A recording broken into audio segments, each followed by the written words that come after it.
उत्तर प्रदेश में विधानसभा चुनाव को लेकर सियासत जोरों पर है और अब तो पारा तेजी से गरमाने लगा है, क्योंकि बुधवार को समाजवादी पार्टी के संरक्षक मुलायम सिंह यादव की छोटी बहू अपर्णा यादव बीजेपी में शामिल हो गई, जिसके बाद बीजेपी के सभी दिग्गज नेताओं ने उनका स्वागत किया और कहा कि उनके आने से पार्टी को ताकत मिलेगी।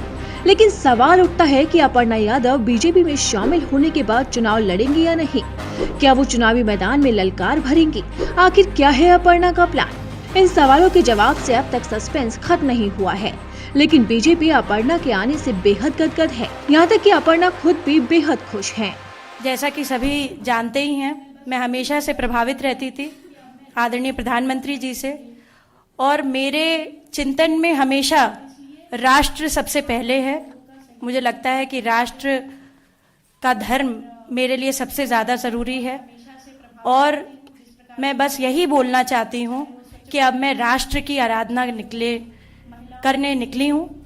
अब अपर्णा यादव बीजेपी में आने से बेहद खुश नजर आ रही हैं, लेकिन अगर उनके सियासी सफर पर नजर डालें तो गीत घूमर घूमर पर कभी सार्वजनिक मंच पर नृत्य की प्रतिभा दिखाने वाली अपर्णा यादव के लिए उनकी सियासी डगर कभी आसान नहीं रही।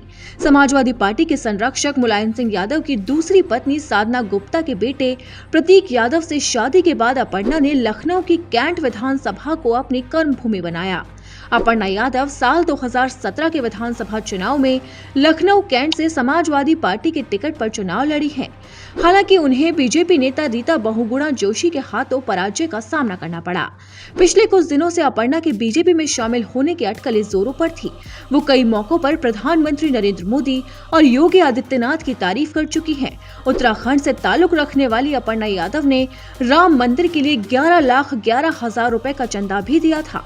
इसके साथ ही दत्तात्रेय होसबले के आरएसएस के सर कार्यवाह बनने पर उनके साथ अपनी फोटो भी शेयर की थी।